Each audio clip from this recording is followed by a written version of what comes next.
Hello.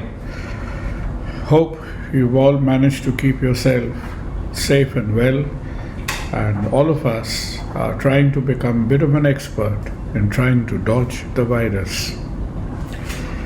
I just wanted to provoke your mind, your thoughts, and ideas about these repeated episodes we are seeing in state after state, in city after city, wherever the rampage of corona has traveled through, that major Indian states and cities have been struggling like mad to cope up with healthcare capacity. I wonder why. India overall has about 20 lakh hospital beds. It is believed that about 13 to 14 lakh of this capacity is in the government sector, and about 7 to 8 lakhs of this capacity is in the private sector. So which really means that with a capacity of about 20 lakh hospital beds, coping with something like 10 or 11,000 active corona cases in a countrywide statistic should not have been a matter of great stress. But yet it has been. Now let us look at the overall view from the top as far as the states are concerned. Now Maharashtra, if you look at the total bed capacity and the total number of active cases that there were in Maharashtra, this data is about 3 to 4 days old. Then Maharashtra overall has utilized a little more than 50% of its capacity. Yet, there was supposed to be a dramatic deficiency in the number of beds. We heard on the basis of social media and hearsay all these ghastly stories from Mumbai when people who were 65, 70 years of age were denied places in ambulance, were refused hospital admissions, and the story goes on. So all this happened whilst 40% to 45% of the total hospital capacity was not utilized. Isn't it surprising?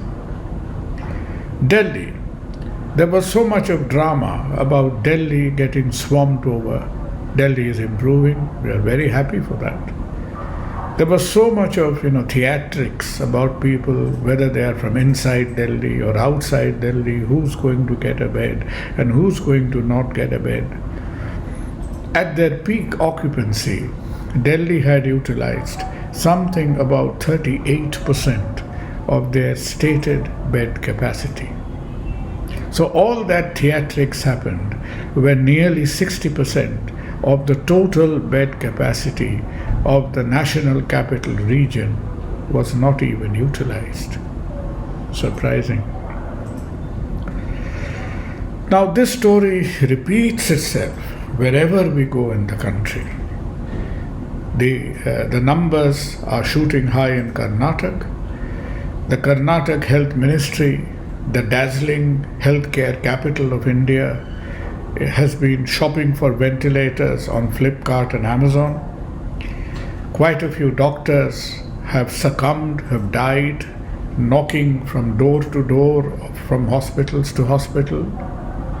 Isn't this a painful sight in a city which has some of our most capacious healthcare infrastructure in the country, some of the biggest hospitals who are always flouting fantastic numbers and who are used in this mass import-export business of patients from all over the country and abroad into the great ivory towers of healthcare in Bangalore. What happened? I don't have an answer. Do you? In Bengal, we have seen this statistical anomaly all over again. Calcutta's numbers, if you compare with, say, either Mumbai or Delhi, has been reasonably modest. But even on that scale of modesty, at the moment, Bengal has utilized about 15% of its healthcare capacity. And in spite of that, at the moment, it looks as if Calcutta is bursting at seams. Now, all this is happening because of a few reasons. Overall, in India, if we consider the 30 states of the nation, of the 15 odd major states, with the lone exception of West Bengal, where I am, from where I'm talking to you, 14 other major states of India have got a dominance of private healthcare. Without exception, every state of India, the capacity in private healthcare is about twice as big as the capacity in government healthcare. In Bengal, it is the reverse.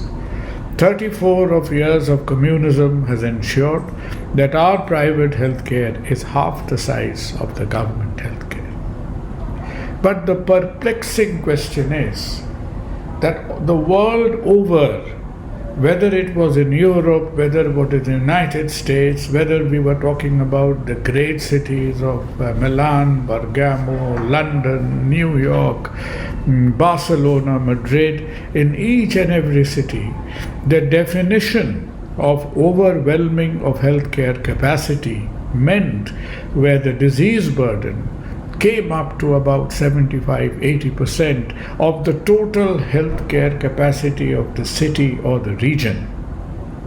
In our country, forget about coming up to 75 or 80% of the total capacity. We have capacity in hand, in spite of which we are causing so much untold distress to the patients, to their relatives, people scampering across from pillar to post to get a hospital bed. Those of whom who were opting for private hospitals seems to have suffered even worse. That is confusing. And what really hurts us even more is the role or is the phenomenon of the total breakdown in coordination between the private hospitals and the government. Now, healthcare being a state subject, pandemic management being an issue which was espoused by the state governments, it was a duty of the state governments to summon the private hospitals to the table and decide well in advance that depending upon the upscaling of the number of cases, we were to decide as how the beds and capacity will be allocated stage by stage, level by level. Almost 70 days of lockdown was not enough for this conversation to get the capacity management right. And not one state, not one city of India was an exception to this lackadaisical syndrome. Everywhere, it seemed to be a kind of a last-minute scamper, a melee to decide, cobble up some beds from somewhere. And what added insult to the injury was various state governments, notably the ones in Maharashtra, which went in the very sort of, the 13th hour, the very last minute, and decided on some atrocious rates that none of the private hospitals could sustain. I really wonder that what were they doing for 68, 69 days of the lockdown? That was not enough for the great icons of private healthcare. In Mumbai, in Delhi, in Karnataka, we've got demigods residing in these great cities where the commercial might of Indian healthcare is expressed. Where were these gods? Why did they not emerge from behind the clouds and take the agenda to the government that this is how we feel the capacity management between private and government ought to be done? If government was inefficient, the huge lobby of private healthcare were like ostriches. They were burying their head in the sand because they were dreading that they would have to do a lot of tedious management of severely ill patients at rates which were not profitable. I hope none of them harbored ambitions to rake in huge profits from the pandemic. If they seriously did so, then perhaps the country and its people would find it very difficult to forgive such an act of commission. So, this business, which has been repeating itself over and over again, is something which has to be in the cognizance of intelligent people who think about the society, who think about the country, and who think about Indian healthcare. And perhaps we have mentioned it in some previous conversation, but we have to repeat it once more, that one of the reasons why the numerical capacity does not match up to the functional capacity is because much of the numerical capacity, especially those in the government books, are not really worth the paper they are written on. So there has to be a sincere audit, a sincere introspection, that when we tell the people our country has so many lakh beds and so many thousands and thousands of hospitals, are we bluffing them, or are we presenting to them a statistic on which the people can rely on?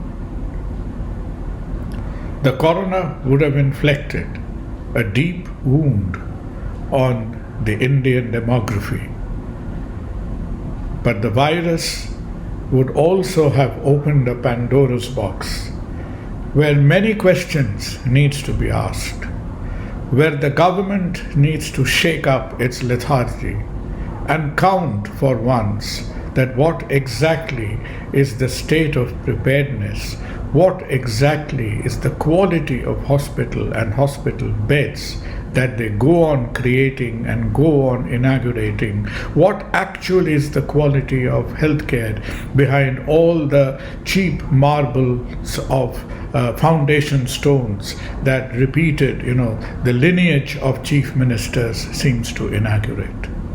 And the private sector has as many questions to answer, because they should have been in complete realization of the fact that they had a role to play. The question remains, did they play their role with sincerity? Did the private sector of Indian healthcare put their best possible foot forward?